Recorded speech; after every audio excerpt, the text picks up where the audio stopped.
Hello and welcome back, everybody. Annelie here. Oop, let me calm that a little bit.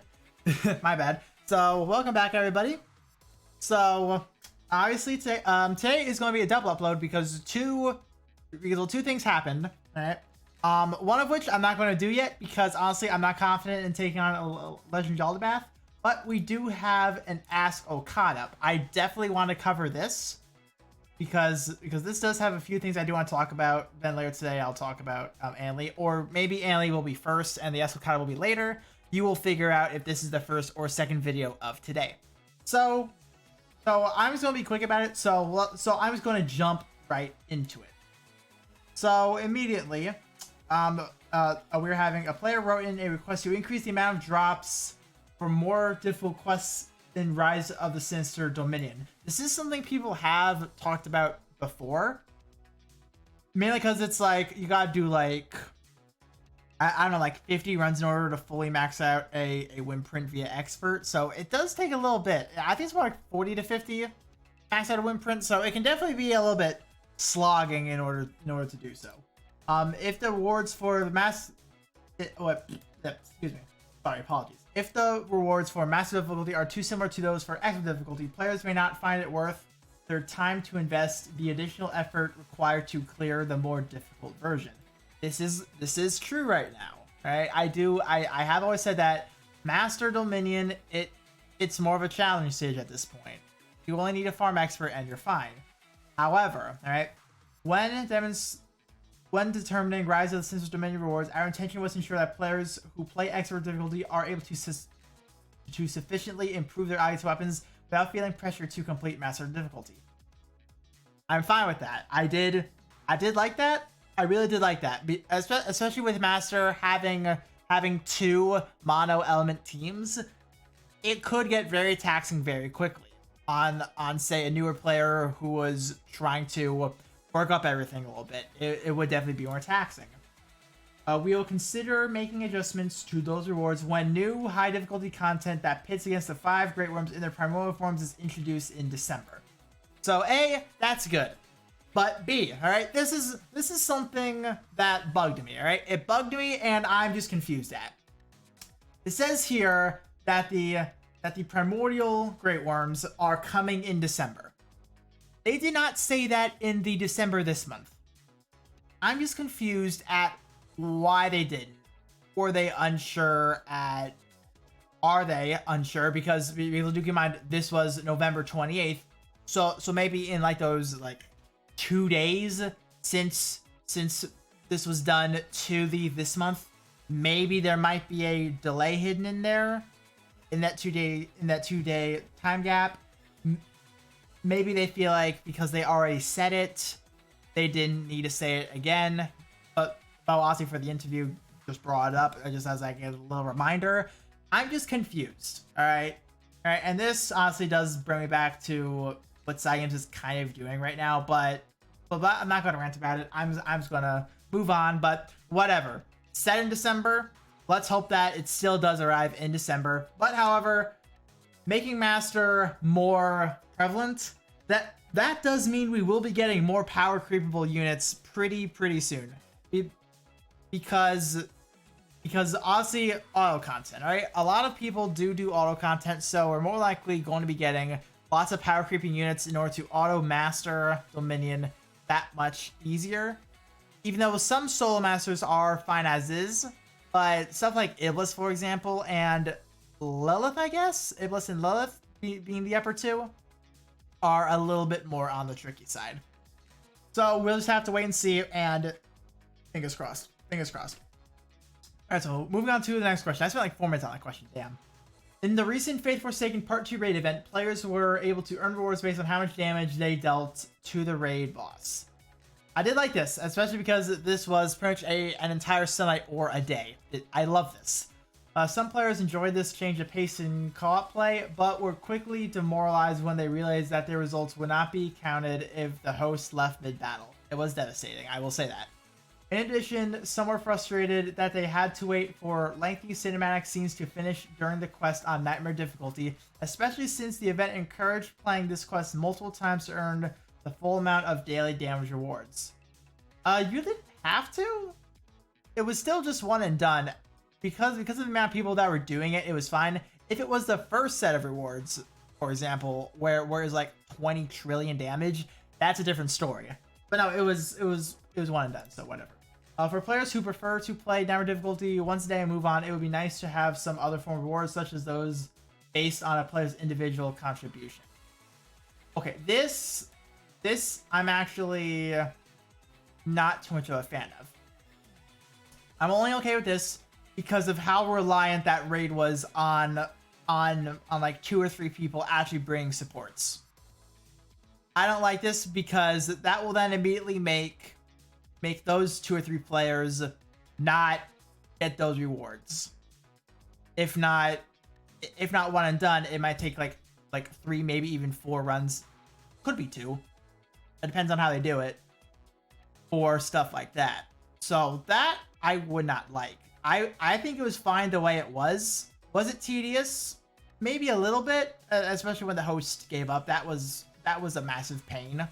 But it wasn't bad. It definitely was not bad. It was one of the better things that they got right on day 1. Well, technically second or maybe even third because of multiple bugs and stuff like that. But it was fine other than that.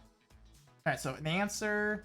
Since the Faithful Forsaken raid event was held in celebration of the game's 3rd anniversary, we really wanted to make the climactic showdown with Satan memorable, and adding cinematic scenes was one way to accomplish that. They looked great. In retrospect, it may have been wise to allow players to skip scenes that they have already seen, since these quests are designed to be played at least once a day for the duration of the event. It's clear that some players prefer to complete their quests quickly as possible, so we will consider adding a skip scene feature to these sorts of battles. Regarding daily damage rewards, while we feel this was a good first attempt at this mechanic, there is clearly room for improvement, and we will consider how to implement it in a more enjoyable way in the future. Okay, they're going to bring this back eventually. I am really very happy with that. I was still a massive fan of this, so I am welcome to see what else they do with this. I'm very welcome to it. Cannot wait to see all that. Cannot wait. This is more story stuff. It's been just over a year in real time since Leonidas saved the prince from a mob of angry citizens and set him down the path to the Fairy Kingdom in Chapter 16 of the main campaign.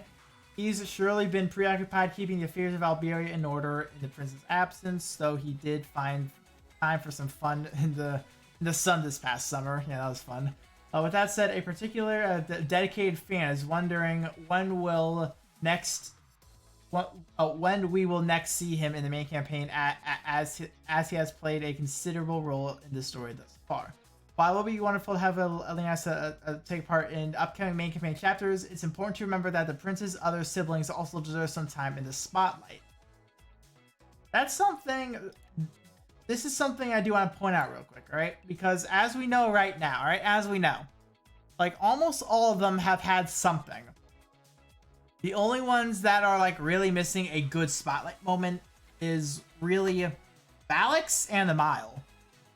Those are like really the last 2 that like properly need a spotlight, because I mean, like Valix, the last time he was actually good, I would say it was probably when I forget what chapter it was exactly. It might have been like 13 or something when Nedrick and Auden first showed off and stuff like that, and when he faced Thor.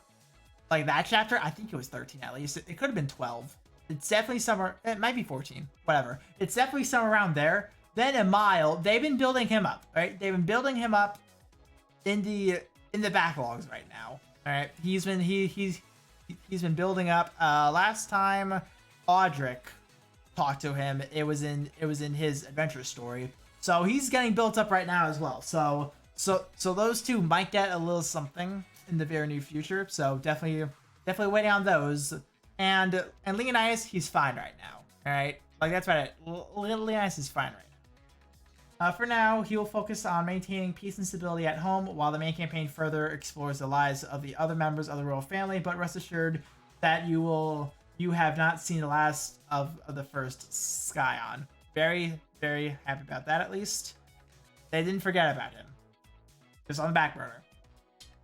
And last thing is a linguistically inclined player wrote in to ask how to say, please teach me your language to Surtur, the boss in the Rise of the Sinister Dominion, was a unique way of communicating in the language that he understands. They're very curious to figure out exactly what it is that he's saying to them during the fight. I do know that people have translated those.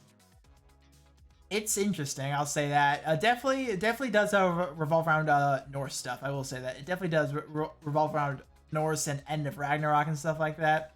So it's nice. Surtur's quotes and skillings may appear to be gibberish, but they can in fact be translated into English using a certain method. However, I think that not knowing what he's saying is part of what makes the fight novel and exciting, so you can enjoy it regardless of whether you're fluent in Surtur's native tongue. Like, wait. Fluent in Surtur's native tongue? You mean I can speak that? Bro, imagine if I did an April Fool's video where I just talk in Surtur. I struggle enough learning Spanish as is. I don't want to learn whatever the hell Surtur's on. All right, I don't want to do that. But would that be funny? Absolutely. For example, I considered Pigeon. but regardless, that's honestly about it for today's video. Honestly, this was a little longer than I thought, probably because I rambled a little bit on this first bit right here, because this is honestly the biggest thing of it all. Like, this first question, I spent like half the video on alone, because this is such a big thing that could be in the very, very near future, as of December, once again. And oh hey, we're in December, so yeah, we're going to see this change potentially very soon, if it's not delayed, that is. I'm always a negative Nancy about some stuff. I expect January, but if it's December, I'll absolutely take it. But hopefully you guys did enjoy this video. Hopefully you are excited for some of these changes as well. I'm definitely curious about some of these. I'll definitely keep my eyes open, and until later today or tomorrow, once again, depends on when I upload this, I'll see you all next time. See ya.